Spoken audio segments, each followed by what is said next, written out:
Hello everyone, నేను మీ ప్రవాసి.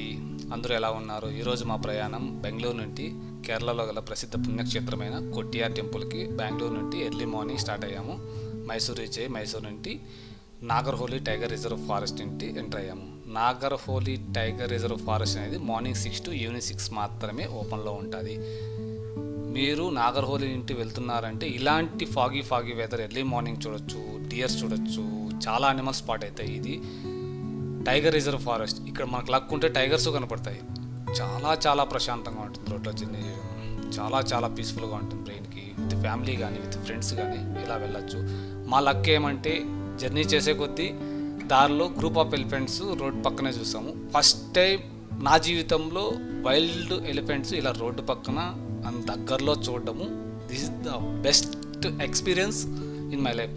అక్కడ నుండి కొట్టియార్ టెంపుల్కి రీచ్ అయ్యాము. డైరెక్ట్ కొట్టియార్ టెంపుల్ దగ్గర ఇలా అన్ని టెంపరీ కన్స్ట్రక్షన్స్ మాత్రమే ఉంటాయి. ఎందుకంటే ఇక్కడ కొట్టియార్ టెంపుల్ అనేది అక్కడే కొట్టియార్ ఒకటి, ఇక్కడే కొట్టియార్ ఒకటి రెండు ఉంటాయి.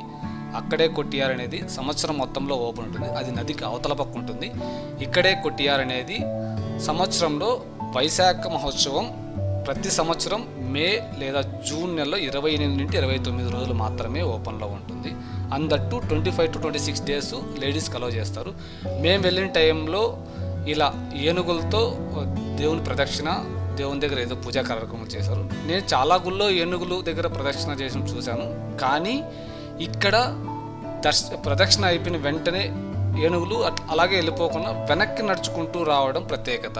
ఇలా దేవునికి ముఖం చూపిస్తూ దేవుని సైడు బ్యాక్ నడుచుకుంటూ రావడం ఇలా ఉంటుంది. తర్వాత అక్కడి నుంచి దర్శనం అయిపోయిన తర్వాత ఇక్కడ కుట్టా దగ్గర స్టే చేసాము. ఇది స్టే డీటెయిల్స్ కావాలంటే డిస్క్రిప్షన్లో పెడతాము. తర్వాత మా గైడ్ని తీసుకొని నైట్ సఫారీకి వెళ్ళాము. అది కష్టపైన అది ఒప్పుకోలేదు, ఎందుకంటే నైట్ డేంజర్ అని చెప్పి. కానీ అది రిక్వెస్ట్ చేయడం వల్ల ఆయన వెహికల్లో ఇలా వెళ్తూ ఉన్నాము. చాలా ప్రశాంతంగా ఉంది. వెళ్తూ సడన్గా రైట్ సైడ్ మాకు ఒక ఎలిఫెంట్ దగ్గరలో కనపడ్డది. చాలా ఎక్సైట్మెంట్, చాలా భయంగా కూడా అనిపించింది. ఎందుకంటే రోడ్డుకు దగ్గరలోనే, మా వెహికల్ దగ్గరలోనే, అంతట్టు కొద్దిగా వర్షం కూడా స్టార్ట్ అయింది. ఇలా చూస్తుంటే లెఫ్ట్ సైడ్ రైట్ సైడ్ ఏనుగులు ఉంటే చాలా భయంగా ఉంది, చాలా థ్రిల్లింగ్గా ఉంది, చాలా ఎక్సైట్మెంట్గా కూడా ఉంది. ఎందుకంటే అవి ఏమన్నా అటాక్ చేస్తాయేమో అని చెప్పి. బై గాడ్ గ్రేస్ మాకేమీ కాలేదు, అవి అటాక్ చేయలేదు. అవి పాటికి తింటూనే మేము నాయిసెస్ తగ్గించేసాము. ఏమీ హార్న్ కూడా ఇక్కడ వెళ్తూ ఉన్నాం. వర్షం ఎక్కువగా స్టార్ట్ అయ్యింది ముందుకెళ్ళే కొద్దీ. ఇక్కడ చూడండి మాకు right side group of elephants. ఆ గ్రూప్ ఆఫ్ ఎలిఫెంట్స్లో కూడా బేబీ ఎలిఫెంట్ ఉంటుంది. బేబీ ఎలిఫెంట్ ఉన్నప్పుడు ఏమవుతుందంటే ఎలిఫెంట్స్ అటాక్ చేసే ఛాన్సెస్ చాలా ఉంటాయి. బెటర్ హార్న్ కానీ సౌండ్ మ్యూజిక్ కానీ పెట్టుకోకండి. ఇక్కడ చూడండి బేబీ అది అటాక్ చేయడానికి కారణము బేబీ ఎలిఫెంట్ ప్రొటెక్ట్ చేయడం వల్ల. అలాగే ముందుకు వెళ్తుంటే మాకు ఇండియన్ గార్ ఒకటి కనపడ్డది. తర్వాత సమ్ డియర్స్ కనపడ్డాయి. ఇలా తీసుకొని లోపలికి వెళ్ళిపోయామని చెప్పి చాలు అని చెప్పి రిటర్న్ వచ్చేసి మళ్ళీ స్టేలో చేసి ఎర్లీ మార్నింగ్ మేము వైనాడ్లోని 900 గంటి గ్లాస్ బ్రిడ్జ్ అని ఒక అడ్వెంచర్ యాక్టివిటీస్ ఉండే ప్లేస్కి వెళ్ళాము. అక్కడ చాలా అడ్వెంచర్ యాక్టివిటీస్ ఉంటాయి. జిప్ లైన్ ఉంటుంది, స్వింగ్ లైన్ ఉంటుంది, తర్వాత సైక్లింగ్ ఉంటుంది, ఆఫ్ రోడింగ్ ఉంటుంది, చాలా ఉంటాయి. బెటర్ కేరళలో ఏ డిస్టిక్ వెళ్తున్నా కూడా క్యాష్ క్యారీ చేయండి. ఎందుకంటే నెట్వర్క్ చాలా రేర్ కేసెస్లో ఉంటుంది.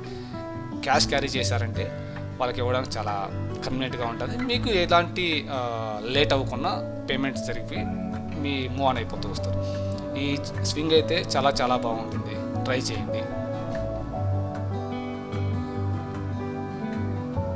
వ్యూ చూడండి, టీ ఎస్టేట్లు, గ్రీనరీ, హిల్ స్టేషన్స్, అక్కడ స్టేస్ ఉన్నాయి చూడండి. స్టేస్ చాలా బాగుంటాయి. మీరు స్టే చేయాలంటే ట్రీ హౌసెస్ ఉంటాయి, ట్రీ హౌసెస్ స్టే చేయొచ్చు. ఫ్యామిలీతో వస్తే ట్రీ హౌసెస్ చాలా బెస్ట్. కొంచెం కాస్ట్లీ ఉంటాయి వీకెండ్స్, లాంగ్ వీకెండ్స్ వస్తే. వీక్ డేస్ అయితే నార్మల్ రేట్స్ ఉంటాయి. తర్వాత మేము ఆఫ్ రోడింగ్ ట్రై చేసాం. ఆఫ్ రోడింగ్ ఇది ఎలా అంటే హిల్ స్టేషన్ టాప్కి తీసుకెళ్తారు. మన వెహికల్స్ అలో ఉండదు. అక్కడ వాళ్ళ వెహికల్స్ అందట్టు 4x4 వెహికల్స్ మాత్రమే అలౌడ్. అక్కడ కూర్చొని పట్టుకోవడానికే చాలా కష్టంగా ఉంటుంది వెహికల్. మేము ఏదో అతి కష్టపడి రికార్డ్ చేసాము. వీడియో అంత క్లారిటీ లేకపోతే try to understand. With my ఫ్రెండ్స్తో వెళ్ళాం కాబట్టి ఆఫ్ రోడింగ్కి మాకి ఆయన పెట్టిన మ్యూజిక్కి చాలా ఎంజాయ్ చేసాము. నా లైఫ్లో ఫస్ట్ టైం ఇలాంటి ఆఫ్ రోడింగ్ ట్రై చేయడం విత్ ఫ్రెండ్స్ చాలా బాగుండింది. మీరు ట్రై చేయండి. ఇక్కడ 60 years ప్లస్ వాళ్ళకి, ప్రెగ్నెన్సీ ఉమెన్స్కి నాట్ అలౌడ్. ఎందుకంటే ఆఫ్ రోడింగ్ కదా, చాలా డేంజర్ అని చెప్పి వాళ్ళు అలౌ చేయరు.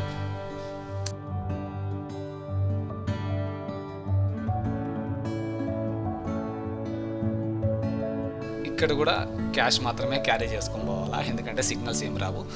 ఈ ఆఫ్ రోడింగ్ వాళ్ళకు 250 to 300 ఛార్జ్ చేస్తారు per person, up and down around 10 kilometres ఏమో ఉంటుంది.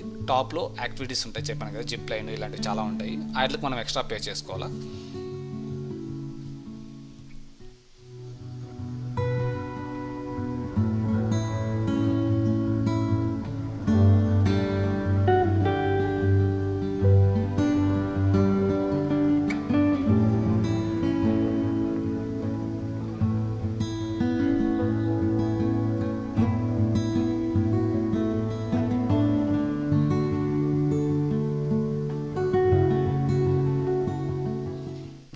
ఫస్ట్ వీడియో కొంచెం అటు ఇటు ఉన్న లైక్ చేయండి.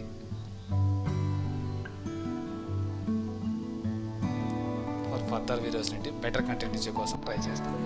Thank you for understanding. Top వ్యూలో ఇలా ఉంటుంది. మా అదృష్టం ఏమంటే పైకి వెళ్ళిన వెంటనే వర్షం స్టార్ట్ అయింది, ఫాగీగా కనపడకున్నట్లు కొండలన్నీ, కనపడినట్లు చెట్లన్నీ ఇలా ఉన్నాయి. కానీ విత్ లైవ్ ఎక్స్పీరియన్స్ చేశారంటే చాలా ప్రశాంతంగా ఉంటుంది, చాలా పీస్ఫుల్గా ఉంటుంది. మైండ్కు రిలాక్సేషన్ కావాలన్నా, మీరు ప్రశాంతంగా ఉండాలన్నా, మీ రెగ్యులర్ యాక్టివిటీస్ నుండి నేచర్తో కనెక్ట్ కావాలంటే ట్రై చేయండి. చాలా వర్త్ ఆఫ్ మనీ.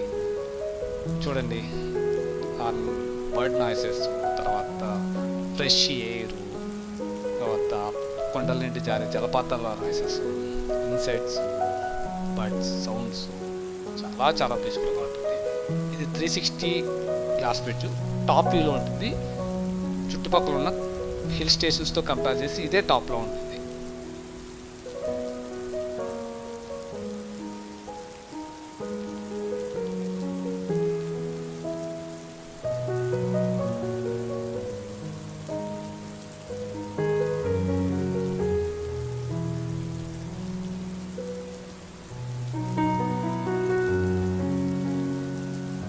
ఇలా వర్షం పడుతున్నా నాతో వచ్చిన మా ఫ్రెండ్స్ వాళ్ళంతా ఇలా ఎంజాయ్ చేస్తున్నారు. టాప్ మీద రైన్ కవర్స్ వాళ్ళే ప్రొవైడ్ చేశారు. చిన్నపిల్లలకి వాళ్ళు స్లిప్ అయినట్లు జారడం చాలా బాగుంది.